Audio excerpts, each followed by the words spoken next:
Today, you are going to hear from our featured speaker, Jordan Fullen, about being intentional, and from myself about the same thing. Being chosen as a rising star means you're already being intentional and excelling at least two things. One, your professional career, and two, stepping up and being intentional about saying yes to volunteering your time, talent, and your treasure. Not 25 years, but for over 87 years, DB&T has been intentional about saying yes to step up and make our community a better place to live, work, and play by donating our time, talent, and treasure. For our time, we've had over 1,000 employee community volunteer service hours just in 2021. We dedicate our talent by being involved in over 40 boards throughout the community. And we dedicate our treasure by donating over $1 million to this community since 2016. To the chosen 12 rising stars here today, thank you for being intentional by stepping up and saying yes to doing more and being more.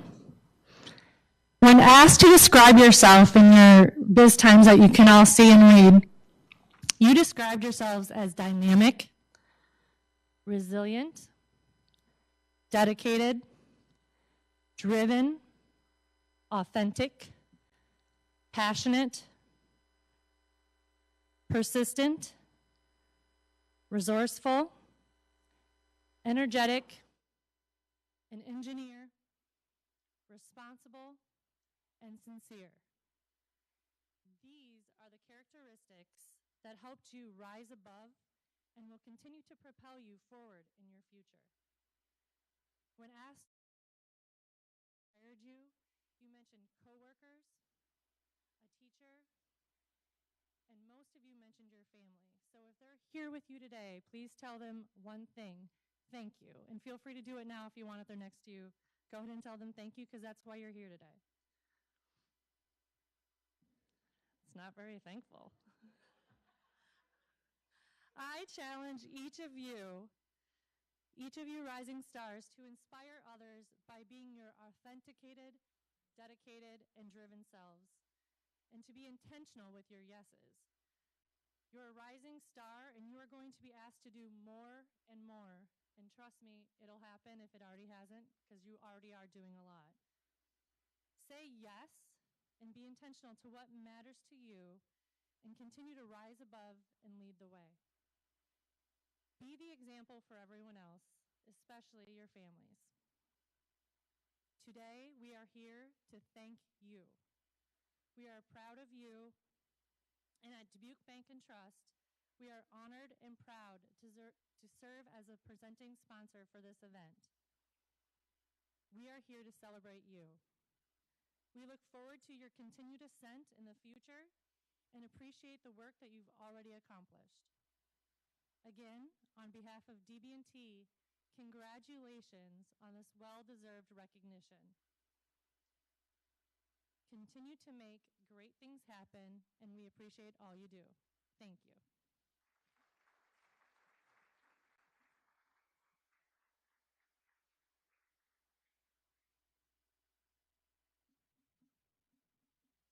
Thank you, Stacy. Some inspiring words there for our rising stars to carry forward with them.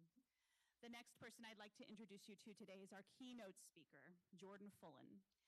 Jordan is the Vice President of Human Resources at Hodge in Dubuque. She graduated from Wartburg College with a Bachelor of Arts degree in Business Administration and Fitness Management. She holds a Strategic HR Business Partner certification and is a Recruiter Academy certified recruiter. Jordan started her career with Hodge in Human Resources, serving as a Benefits Administrator and Wellness Coordinator. After a brief stint in this position, she was promoted to Project Manager, where she spearheaded projects spanning multiple cross-functional departments. In Jordan's current role, Vice President of Human Resources, she focuses on recruitment, employee engagement, performance management, and working closely with each Hodge business unit to support operational goals and objectives. In addition to her educational background, she serves on multiple boards and committees throughout the community in a variety of leadership roles. Currently, she serves on the March of Dimes Board of Directors and has previously served on the Greater Dubuque Development Corporation's Future Leadership Team, the Dubuque On the Move Committee, and the Run for Troops Board. In her spare time, Jordan enjoys spending time with her family and has a strong appreciation for leading an active and healthy lifestyle. Please help me in welcoming Jordan Fullen to the stage.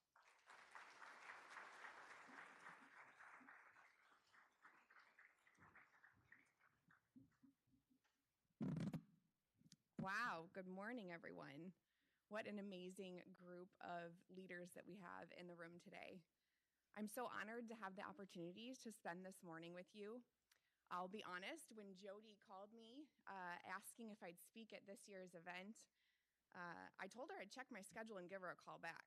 I certainly did not need to check my schedule. Of course, I would spend time and take the opportunity to speak with all of you today, but I had to step back and reflect for a moment. How in the world did I land myself on the stage speaking to all of you? What do I have to offer all of our amazing future leaders? I was humbled, excited, and quite honestly, and probably mostly, nervous, and thought, perfect, let's do it. I called her back and said I was in. Then, in typical me fashion, for those of you who know me, I went into deep reflection. What traits do I feel are foundational to being a strong leader and impactful community member? Today's rising stars, quite honestly, illustrate so many of those characteristics that landed on my list. Today is about them, their achievements, and their paths moving forward. As we watch their videos, I know we will all be inspired by their dedication and commitment to their companies and causes. Today is also about creating more rising stars within our community. I'm a strong believer that if each of us does our part, what we can do collectively in this community is way beyond our imagination. If these rising stars are anything like myself, their paths weren't always smooth, and they weren't always sure if they were on course. Quite honestly, if they're like me, they may not have had a course to start with. I can certainly fess up to that in various points in my life.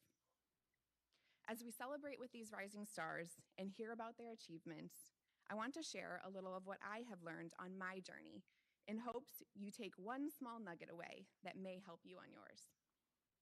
So, a little bit about me. From a very young age, I was determined. Determined to walk, determined to ride a bike, quite honestly determined to do anything I could to keep up with my brother, Zach, who's here today, which was no minor feat. That guy got everything right the first time, and I swear it took me 20. Ultimately, I was determined to prove I could do anything I set my mind to. When I hear of stories of myself as a child, it was often of a stubborn little girl shooing away anyone who was trying to help me. Those stubborn years are now biting me a little bit as I have a 3-year-old daughter who appears to be on the same path. My husband's also here today, and I do apologize, honey. I'm quite certain she gets that from me. This determination continued and is still a large part of who I am. As I reflect on where this came from, I have to say it's a culmination of so many things. Absolutely wonderful parents who are also here today and who have been there for me every step along the way, and constantly being immersed in an environment where I saw individuals challenged, meeting goals, and seeing that success. Quite honestly, I'm very fortunate to have had a great upbringing and a great mix of nature and nurture. That said, having great parents and a wonderful support system doesn't make life easy. In fact, at times for me, that support system became a stressor, a place where pressures to excel and meet expectations came from.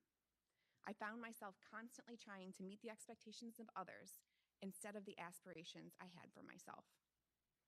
So, luckily, I enjoy reading, and in 2015, I read a book that really changed me and helped me write my own path. A book that produced something special that I turn to often. It was a personal mission statement, a goal for who who I wanted to be, and an anchor I could turn to anytime I wasn't sure I was on the right path. For those of you who like to read, the book is The Only Way to Win by Jim Lohr. But there are so many great books that I have read since with similar guidance. The premise is to find your true passion, a picture of who you are and who you aspire to be. Your mission is your end. The book actually asks, when you die, how do you want people to remember you? Talk about starting with the end in mind. I may have shed a few tears reading the book and thinking about death and potentially not being there for my family, but you get the gravity of the practice. It makes you deeply reflect on what impact you want to make. My mission has helped me escape the external pressures of others and remain true to myself. It has anchored me to what makes me happy and fulfilled. When I created this mission statement, I didn't realize how much impact it would have in my life. But since its creation, I found that when I have big decisions to make, my mind automatically goes to its statement. I quite honestly pull it out and read it to myself. And I won't say that decisions are easy, but they certainly have become easier. To show its impact, I'll share a little bit about myself and some of the decisions I've made since the creation of my mission. Number one, leaving an amazing career at a growing and successful company to join my family's business. Number two, choosing to be a business owner and busy working mother instead of my original plans of working part-time when our children were young. And number three, devoting countless hours toward personal reflection and development to optimize myself so I can better assist others. These decisions required deep reflection, and my mission truly grounded me while I was working through them. I share this part of my life with all of you because as I reflect on my personal growth as an individual and overall contributor, I truly feel the most impactful practices I've established revolve around personal reflection. Knowing who I am and grounding myself and my decisions in who I want to be, not who others want me to be. I love this quote from Rachel Hollis. You and only you are ultimately responsible for who you become and how happy you are. There's so much power in that statement. We as individuals are responsible for our lives and how we walk through them, but that it can sometimes be entirely overwhelming. We're all at different stages in our journey with different environments and with different hurdles to jump. I am certainly not an expert and quite far from perfect. But for all of our future leaders out there, I recommend spending time getting to know yourself. And if you like science and need a little justification, there is a lot of science behind happiness being connected to how authentic we are in our daily endeavors. The major point is get to know yourself and set the tone for how you progress through your life. Wow, that's kind of heavy and big for a midweek celebratory breakfast. So going back to my personal goal for this morning, I want to offer something bite-sized you can take from today, something you can quite honestly implement today. So I'm going to break this down a bit. Personally, I like to cycle through 3 foundational principles. I'll dive into each of them briefly, but they are 1, start with the end in mind, essentially establish goals. 2, create a practice of personal reflection. And 3, be intentional with every action and decision you make. Are your decisions pushing you forward or holding you back? So let's briefly dive into these. Number 1 is connected to that personal mission statement, but also applies to short-term goals. Start with the end in mind. Your mission statement is your end. It's a goal. And I would truly recommend all of you find a practice of establishing a vision for who you want to be. But not every end or goal needs to be this big. I encourage you to set daily, weekly, monthly goals for yourself that will help you meet that larger vision. Life is so busy, and without this foundation, it is easy to let life sweep us away. How many of you have finished a day at work, got home to a loved one, or had a friend ask you, "What did you accomplish today?" Pretty easy question. You think about it for a second. and you don't have an answer. What? I was busy jumping from meeting to meeting, task to task, and I can't answer the simple question of what I accomplished today? In my eyes, we land there when we don't set goals and boundaries for what we can accomplish in a given day. I emphasize the word can because I think we all need to be realistic on what's feasible in a given day. Don't set yourself up for failure. These goals ensure we don't let the hustle of life take us in a direction we didn't intend. And when it does, which it will, you're more easily able to get back on track. So, number 1, start with the end in mind. Number 2, create a practice of constant reflection. The process of establishing a mission statement is a reflective practice with a long-term vision. I find this type of reflection crucial in making those big life decisions. But how do you make the daily decisions? This is the importance of daily reflection. How do I want to show up today? How did I respond to my environment today? Is there anything I wish I would have done differently? Rinse, repeat, every day. We have already discussed life is challenging. Those challenges can take our mind in so many places. We can't always stop negative thoughts from arising, but if we can slow down enough, we can acknowledge when they do and choose our next step. Are we going to feed into those thoughts or make a decision that will move us forward in a positive light? I want to emphasize a portion of that statement. We make a decision. We choose how to respond. I was listening to a podcast recently, and I loved what they said. The speaker said, "Love is a decision, not a feeling." I absolutely loved this statement. All of us choose every day how to present ourselves and how to respond to the various events and challenges that find us. We choose how to love. We choose how to show up to work, to our families, and to our communities. But if we don't slow down enough to think about how we want to show up, we may not present our best selves when life gets challenging or overwhelming. Build in a reflective practice is a process, and it certainly takes time to find the method that's best for you. But if I can give you a starting point and make a suggestion, begin your day with mindfulness. Before you dive into the busyness of each day, ask yourself, how do I want to show up today? What do I want to accomplish today? And then go do it. Which takes us to number 3. 3, not 2.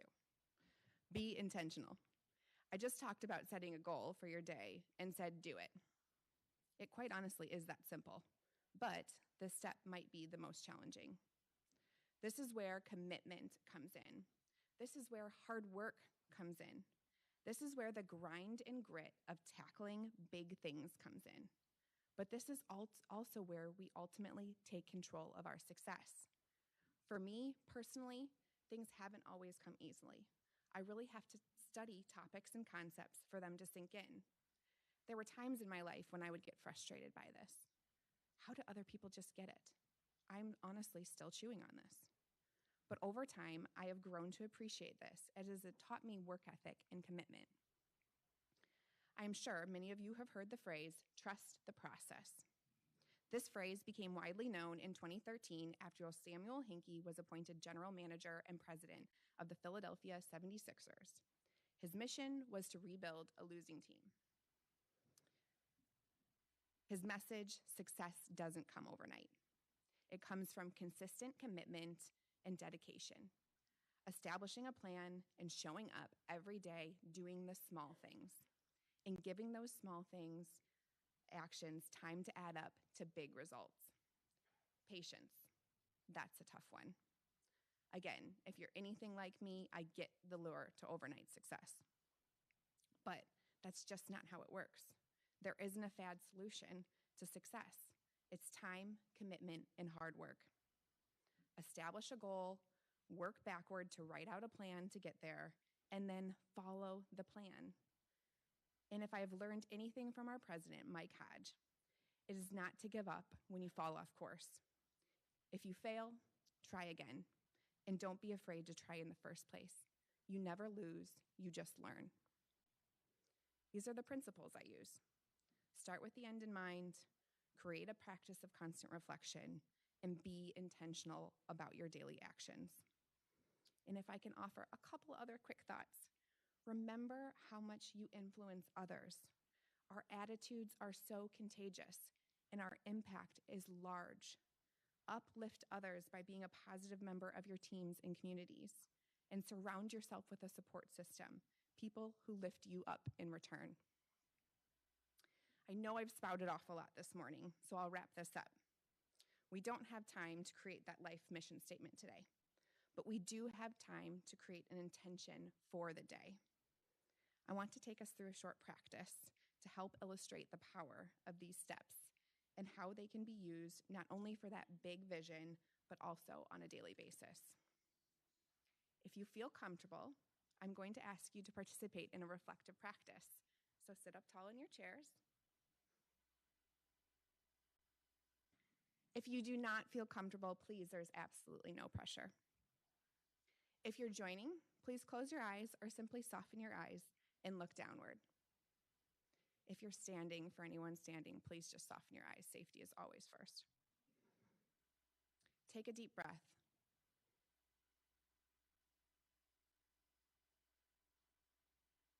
Settle into your thoughts.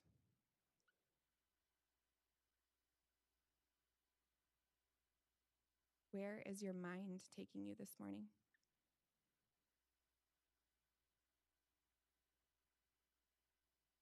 How are you feeling today?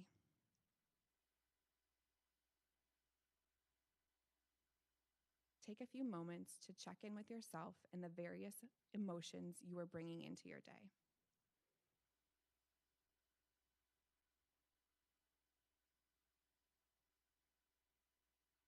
We can't always control what comes at us in a given day, but we can control how we respond to our environment. How would you like to show up the remainder of this day? What do you want to give others you interact with? Is it patience, presence, support? Give yourself a moment to pick an intention for how you want to walk through the remainder of the day.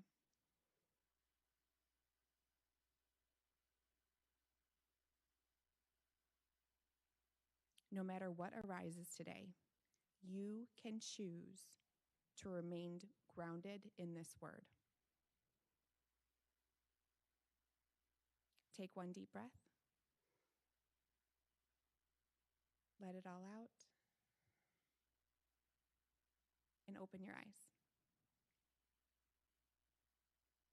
If you remember one thing from what I have said today, I hope you remember that you are in charge of your success and happiness. You set your own path. Write down the intention you just set and make it a reality for the day. Again, the quote from Rachel Hollis, "You and only you are ultimately responsible for who you become and how happy you are." Begin with your personal end in mind. Reflect constantly on how you're feeling and if you're being true to yourself. And once you know you are, be intentional with every action and decision you make, and just keep moving forward. I'm so grateful to have the opportunity to spend time with all of you today. Please, let's remember why we are here. Please join me in extending a much-deserved congratulations to all of this year's Dubuque Rising Stars.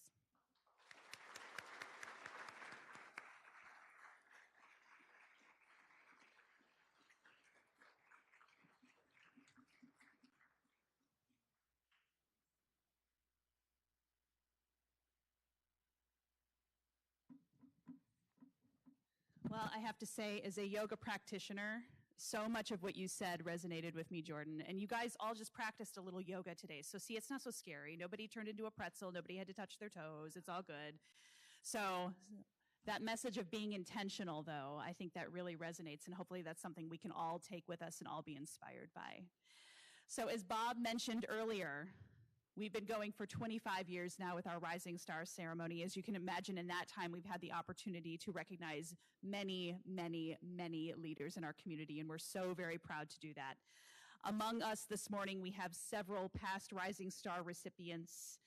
So I'd ask those individuals to stand, and please hold your applause until we see everyone standing. If you've been a past Rising Star recipient, go ahead and stand up. And let's give these folks a round of applause. Thank you.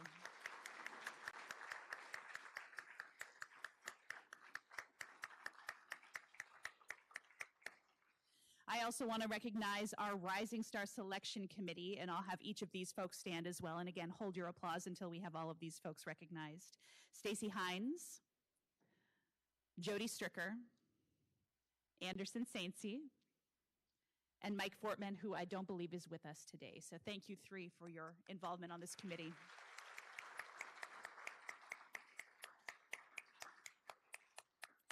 And now the reason we are all here, to recognize our class of 2022 Rising Star recipients. Our first honoree is Patrick Arnold.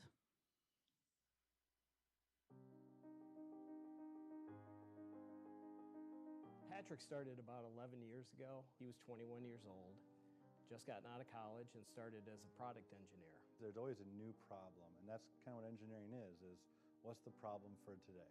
So what's the new and how do we solve that problem? Everybody in this company knows that Patrick Arnold is the architect of the solution to the problem. Patrick is just one of those people who takes on a project and he makes it look simple. It's this isn't working, or this isn't working as well as it should be, or we make a million of these widgets, how can we make them better? And so we tasked Patrick with well, here's the problem, what's the solution? So I think that was one of my first goals, was to get everyone working together and get everyone on the same page, get the communication together with all the teams, get them knowing, hey, what's going on with different projects? Can I use this portion of the project over there for a different project? He was one of the youngest managers in the company, and he earned that. He was very adaptable. He was a product engineer, and we had an upcoming retirement in the industrial engineering side of our business. Said, hey, we have an opening over in industrial engineering, and I was in product engineering at the time, and it was something that caught me off guard, but I said, let's do it. Let's try something new, and let's go that route. And it was the start of the adventure, I think, to where I am today. Talking large-scale equipment additions that basically filled up 100,000 square feet that was available space in Tennessee. Currently, he's working on the single largest machining capacity expansion in the 166-year history of our company.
Benton State Bank. Prior to that, I got degrees in prior to that, economics, got degrees in finance and economics from real estate. And then we moved down to Omaha, Nebraska. My wife and I started banking at First National Bank. I started banking at First National Bank of Omaha. Eventually, and then when she graduated, home. He eventually moved back here home, back at Benton State Bank.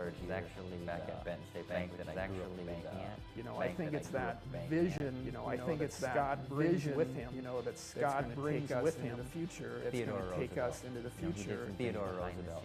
You know, he did some things behind the scenes necessarily that weren't popular at the time, like protecting of the public. Popular at the time, like wasn't protecting of the public through popular. Wasn't necessarily. But it was the right thing to do at the time, and now. But it was the right thing to do at the time, and now we look at this great thing, and everybody thinks we did this great national forest. In the end, the national goal will be better. The end goal will be the right decisions, and if you made the right decisions, gone with your morals, your heart, you truly believe is the right step. You truly believe making a decision is the right step on that. He cares about the employees. He cares about the customers. The people, between my family, my wife who's super supportive, the wonderful staff we have here at Benton State Bank, creating a culture that's friendly, family-oriented, and then being able to serve our local communities. It's rewarding to be able to provide, financing to help somebody realize their dream or get them off on the right financial foot, kind of keep them moving forward in their lives. Personal relationships. Everything comes back down to that. Listening to people, taking their advice, not always thinking your decisions are the right thing, and then being honest about everything, even when it's your mistake. He's very involved at the St. Joe's Church, where he and his wife and family attend. So I think just being active in your smaller communities and supporting local. We always kind of have this saying, eat local, shop local, bank local. Supporting those local things in your communities go a long way.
Started here as the executive and artistic director at the Grand Opera House. To see him start working with Rising Star Theater Company and developing that from the ground up, and it had 10 strong years, and now the merger with the Grand in his new position here, everything he does, he tries to do better than it was done before. I'm always constantly looking for ways to push myself going forward, and hopefully that then trickles down to who I work with too. He's never going to take anything away from the people that came before him, and he's always going to learn from that.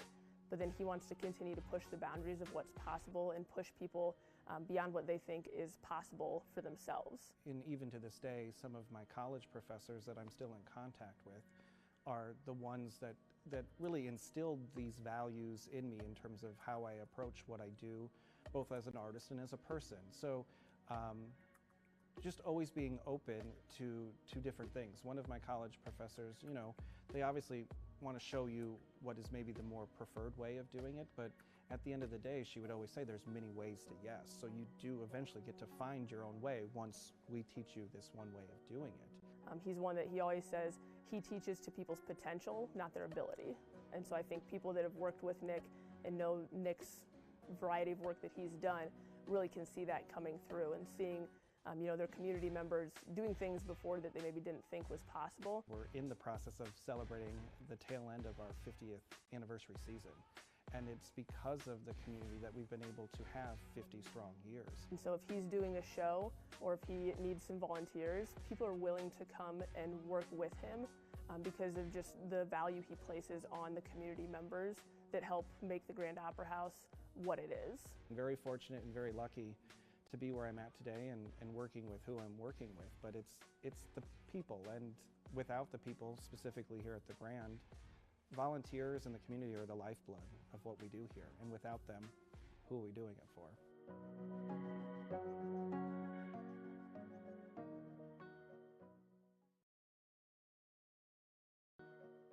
My fellow thespian, Nick Halder, please come and get your award.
Throughout the community, and I just knew she would be a great fit for this nomination. My role with Opening Doors, I've been with them since 2012, and I've served on their personnel committee for many years, and past few years I joined the board of directors, and this year I'm the vice chair on the executive committee. It's a matter of making sure that human decisions are made about policies and procedures because it's all about humans. I really love filling my cup up first because I can't pour out an empty cup to others.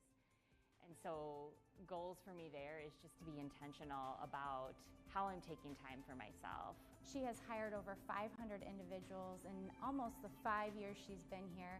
She's launched initiatives that help with the employee well-being, the retention. She's worked on stay interview and coaching sessions with our supervisors.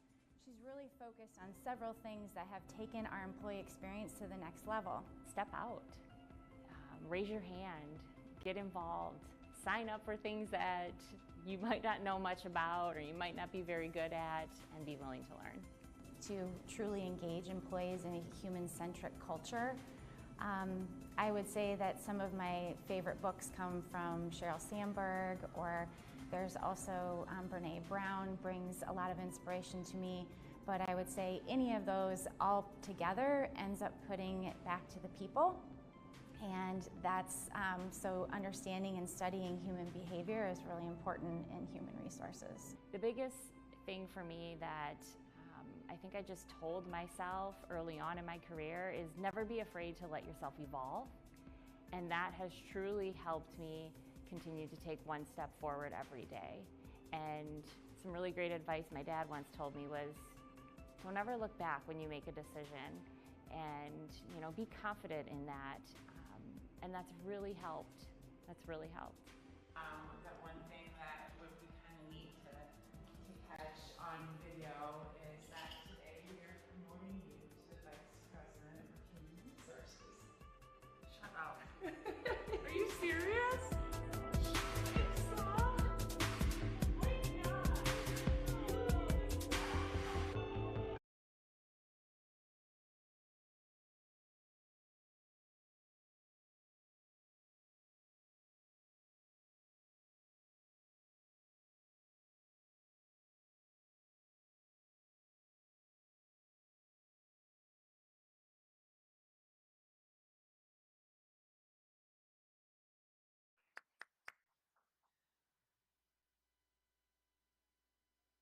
Yeah.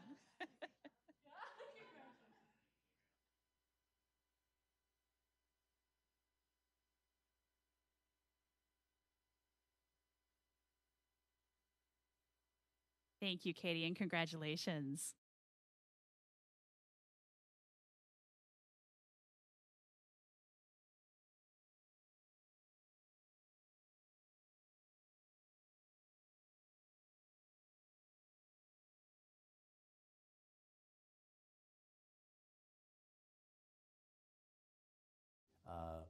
How poised and charismatic she was, and I thought, man, we've got something here. Stephanie is an amazing person. She is really good at the technical parts of her job, of course, but she's even better at building relationships, both with her clients and her coworkers. And early on in public accounting, I knew the ultimate goal was to be a partner. So ever since I started at HK, I've just been really focused on learning and improving my skills, whether it be technical skills or the leadership and management skills. Stephanie has impacted our organization in a lot of really positive ways, mostly as a role model to the staff and also to the managers and partners, that her attitude and approach and always being positive and caring about people, and not just as a number or as a client number, but actually caring about the people that she's involved with, and they know that and feel that. And I think that's really changed our organization. She's always an optimist. She's always trying to find ways to make things work. She always believes in people. She believes that they can do their best, and you can tell that in the way she interacts with the staff and her coworkers. She is always the first to congratulate someone for a job well done, and you can tell that she always believes in them and has confidence in them. Yeah, the inspiration in our work is really just being able to help small business owners. Most people go into accounting because they're good at numbers, but you don't realize the impact that you can really make on clients and what we do every day, whether it's saving money through a tax strategy that you can implement, or something as simple as helping them with a compliance issue and them just receiving that peace of mind. You can feel it in your relationship with them that you really have made a difference in their business and in their life. I think Stephanie's positivity and approach is contagious. It's not just here at HonCamp, but in the community and all the organizations she's involved in with her family and children and husband. We see it all the time. When she walks into a room, it kind of lights it up and people kind of migrate to her, and I think that's always a great sign. Jack Welch has a quote that says, "Once you become a leader, your success is about growing others," and Steph really embodies that quote, in my opinion. She has always continued her own personal learning and growth, but she has really become a leader and someone people look up to, and you can tell that one of the greatest joys that she has at work is seeing other people grow. Self-help guru John Gordon often says, don't chase success, make a difference, and success will find you, and I think Stephanie's a perfect example of that.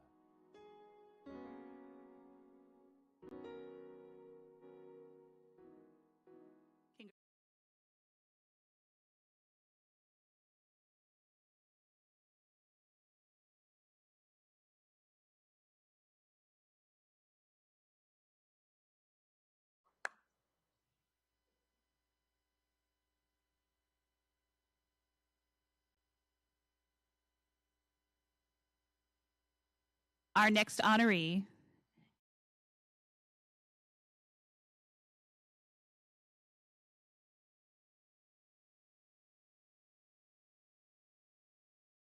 We've always had a quote around the office, and it's been here for multiple years. I'm not quite sure where it started over the 26 years I've been here. But if you've always do what you've always done, you'll always get what you've always gotten. And, you know, Michael follows in those footsteps.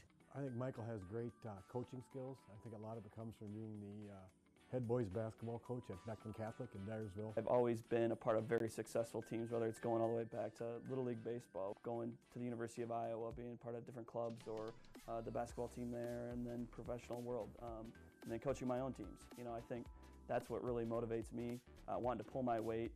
If I'm called on to be the leader of that group, if I'm called on to be the relied upon person, I want to make sure that my contribution's felt by everybody. He's very passionate about business, and he's also very compassionate about the employees and people who are around him. He's always there looking for them to do their best.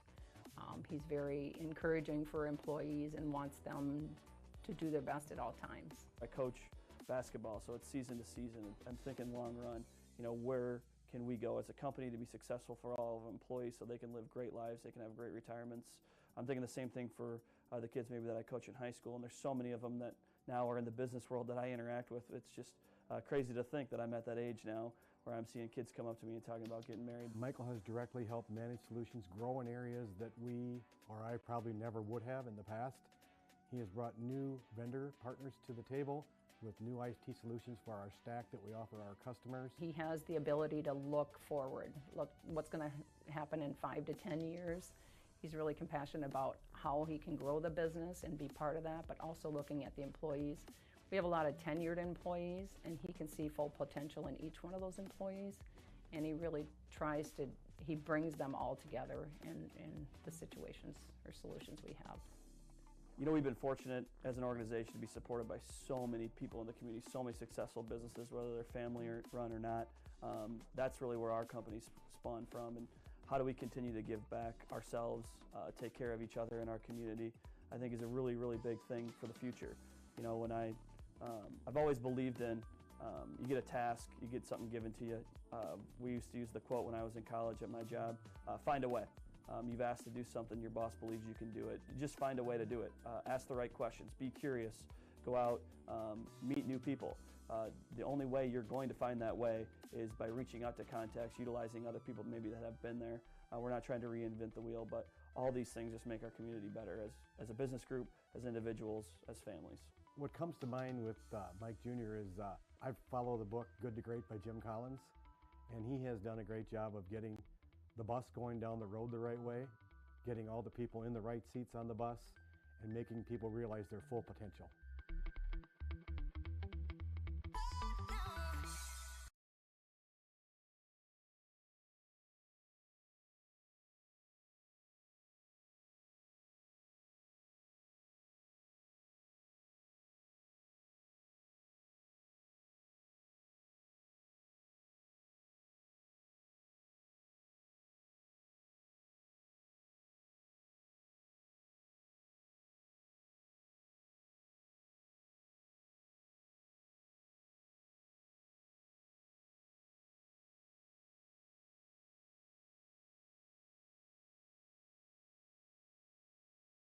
You know, we've had exponential growth in our portfolio, and to the point where, you know, we've really been able to expand our efforts now across the state of Iowa. Finding solutions and things that really help people meet their goals and help them improve their lives is what I find inspirational every day. He does bring a great deal of knowledge, and I think everyone has come to respect and understand that. And really, you know, he's not very outspoken, being on the quieter side, but when he does speak, he commands the attention of the room. He's very well thought out and very diligent in the way he speaks, and you know, he really does a nice job in transferring his knowledge and what he's working on and what he's thinking about. Really, I think putting your head down and working really hard, putting in that extra time. You don't have to be the smartest person in the room or in your class or whatever it is. It's really doing the day-to-day where those efforts you're making compound and really builds into a level of expertise where you can grow and thrive in a career and really help both your company, your family, and your community. The advice I give is to continue to be patiently impatient. I think Nick has historically taken that and done that for himself. However, to continue to be impatient from the standpoint of asking and pushing for more. I feel very lucky to have had the experience and mentorship and support I've had from my peers and leaders over the years. And now I really want to try to give back more. I fairly recently joined the Dubuque Main Street Board earlier this year, and I've been on the Library Foundation. And in both of those cases, I'm trying to bring some financial expertise to help the organization continue to meet their goals. But knowing there's a time and a place and an effort to make at various times throughout your career is important, and to absorb everything that you've learned along the way and take that knowledge base, and not to be afraid to fail, and use those life experiences that you gain through your work environment, through your personal travels, through being a part of the community, and leverage that and learn from that and continue to grow as a person. An important goal for me right now is to really figure out ways to more efficiently use my time. So every day my time is stretched between work, personally with my wife and twin daughters, and I really like to spend as much time with them as I can, but also meet a lot of demanding goals at work and help my community. Congratulations, Nick.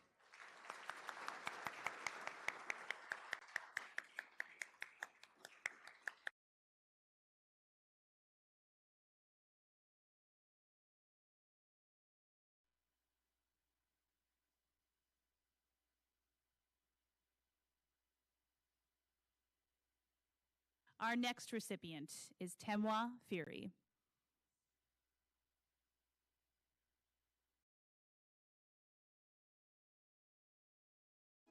Something done and you put Temwa on it, he's going to be successful. That was demonstrated when he was at the Dancing with the Stars event, and when he did that backflip with Joanna as his partner, we knew right then that they had the competition nailed. I met Temwa when he was a school connector and was helping high school dropouts get reconnected with their education. We were talking about poverty in our community, and he was walking around and we were looking at the data together, trying to reflect on what it meant and how it was impacting our community. We were fortunate enough that somewhere along that path he decided to come work for the city of Butte.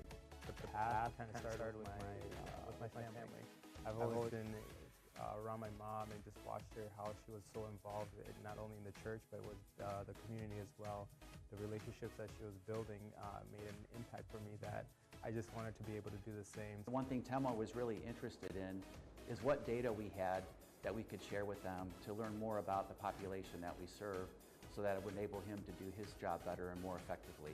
He was really interested in making a difference and a change in our community, taking in that information and then sharing it out to other people so that we together could make a difference. Temwa is in charge of what we call our City Life program, and so it's an effort for us to bring residents into a better understanding about how they can impact their civic life. As the community engagement coordinator, one of the great things that we get to do with the Office of Shared Prosperity, our department, is actually growing healthy and great relationships with other organizations, businesses, organizations that are impacting our community.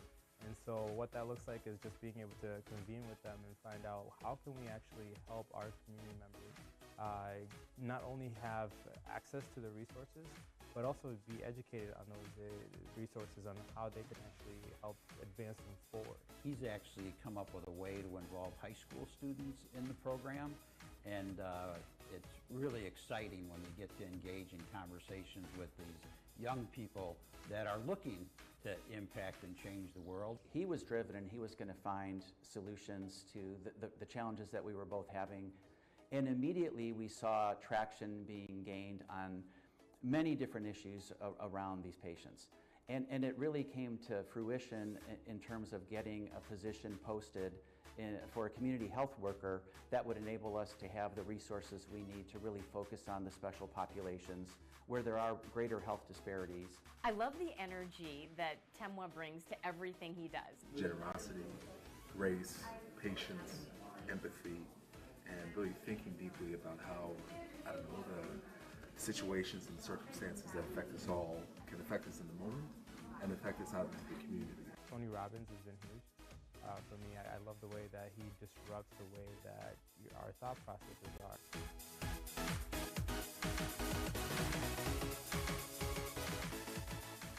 He engages the community and he does backflips, apparently. Congratulations.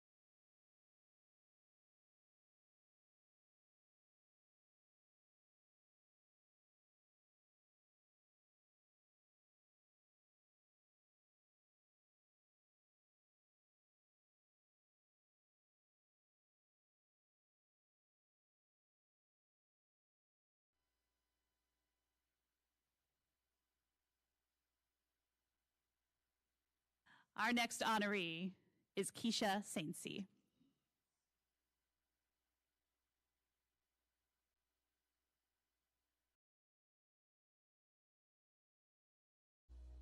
Keisha is an all-around amazing person.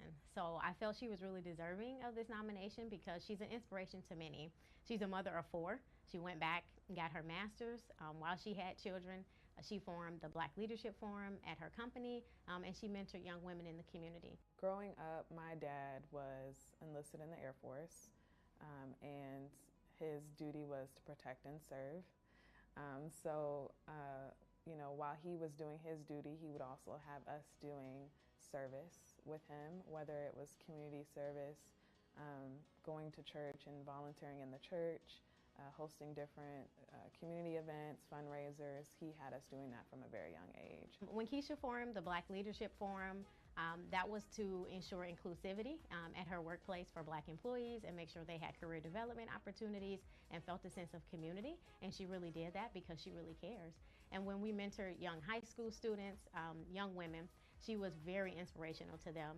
She shared with them career opportunities, advice for navigating high school. I had a wonderful professor and advisor. Her name was Angela Simon, and she guided me to really push me to try to make sure I'm getting my education. She allowed me to understand what my strengths were, and I wanted to be able to do that for somebody else.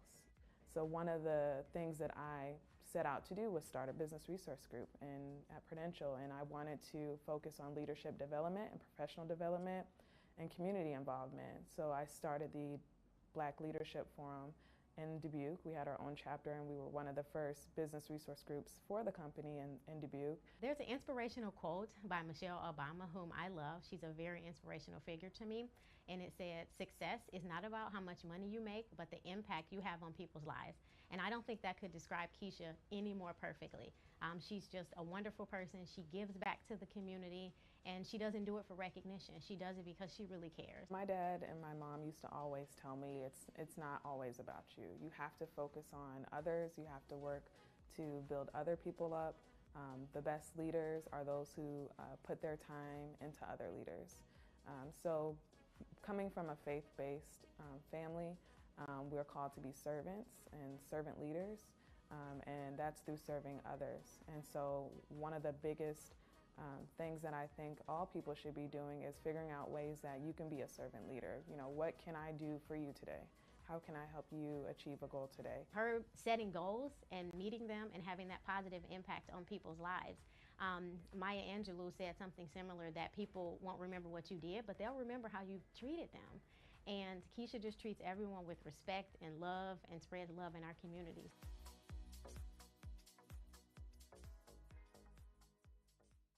Congratulations, Keisha.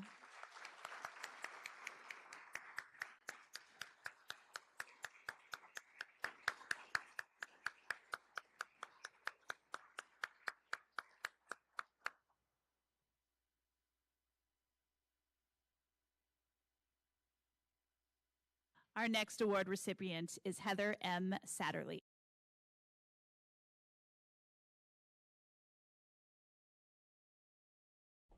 To be able to look at a problem and try and figure out what needs to happen with that problem. That ability to understand the data and come up with a program that meets those needs that are reflected within that data or measures the success of those programs is critical. I served for the City of Davenport's program, and I spent about 3 years during college kind of trying to figure out what I wanted to do as far as a career, and I just kind of decided that public service was really what I wanted to do. So Heather's role in AmeriCorps has grown tremendously over the time that she's worked with us. She's been able to work with the grade level reading program. We provide academic reading tutors into the school buildings who work with kindergarten through 5th grade students who are struggling with literacy. It takes a very special person to be able to do that, to be able to take individuals, give them the information and training that they need, to be able to impact the lives of our young people in different ways. As I've spent time with the city, I've kind of become more passionate about not just AmeriCorps and serving other people and service and volunteerism, but also local government and trying to help people with whatever it is that they need to be successful in life. Heather is a very compassionate individual. Whatever she takes on, she has the biggest, softest heart, but the strongest mind. I started reading about settlement houses in the early 1900s and just how that was a place that if people had need, that they could go there. And Settlement houses actually really impacted local government and what it could be in public administration in general, whether that's nonprofit or government itself. And we really refer to her as our resident data nerd. She's the one that goes out and looks at what does the data say. And then out of that, she looks at what can we do about that? How can we take that and use that data to help us come up with the best programs. We're going to have some new positions that are just trying to make community change and address the needs that happen. Never doubt that a small group of thoughtful, committed citizens can change the world. Indeed, it is the only thing that ever has. When I think of Heather, that's what I think of. She's that committed citizen, and she is working to change the world.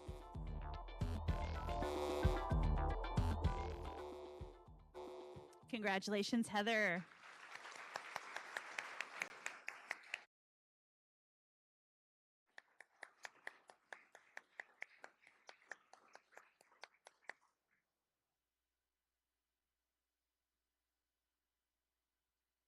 And our final award recipient this morning is Clara Sieverding Capron.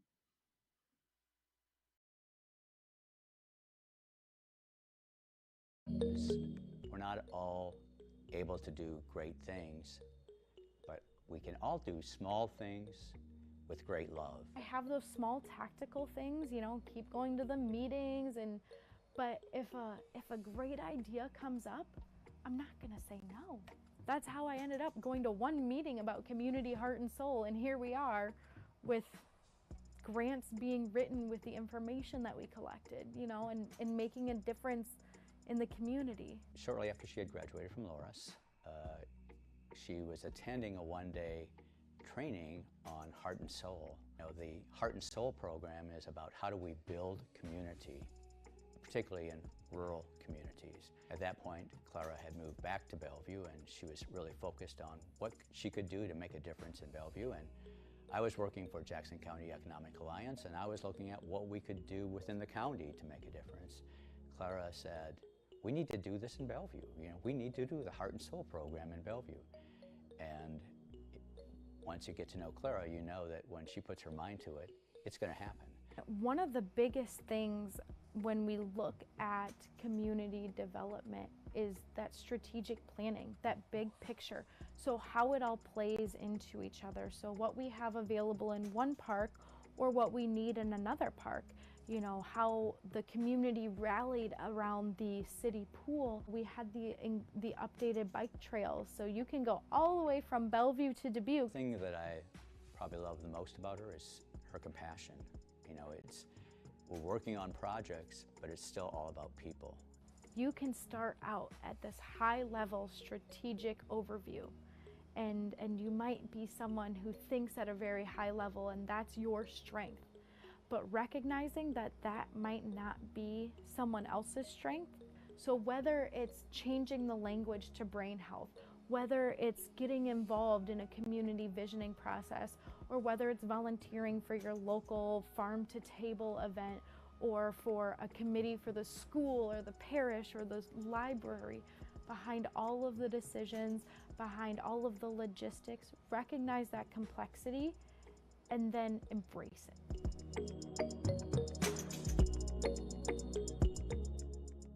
Congratulations, Clara.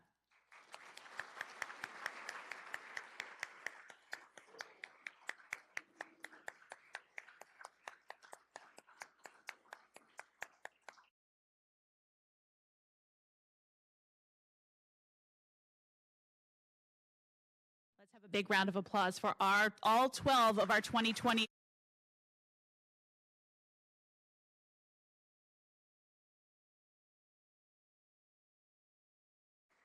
Congratulations to all of you, and I don't think I'm alone in saying that it's really inspiring seeing this particular class and exciting to know what they might accomplish in the future. So thank you for all of your work. At this time, I do want to recognize a few of our leaders at TH Media, part of making this event possible this morning. You all met Bob Woodward earlier this morning, our publisher of TH Media and Vice President of Woodward Community Media.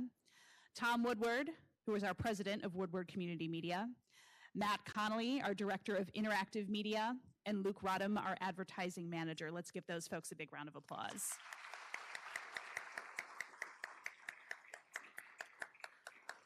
We also have to give a shout out to Jody Dodd, who is the organizer of this event, who does a fabulous job year after year, as well as Tom Eckerman and his video team in the back corner there, who put together all of these fantastic videos and kept everything running smoothly on the digital front this morning. Amen.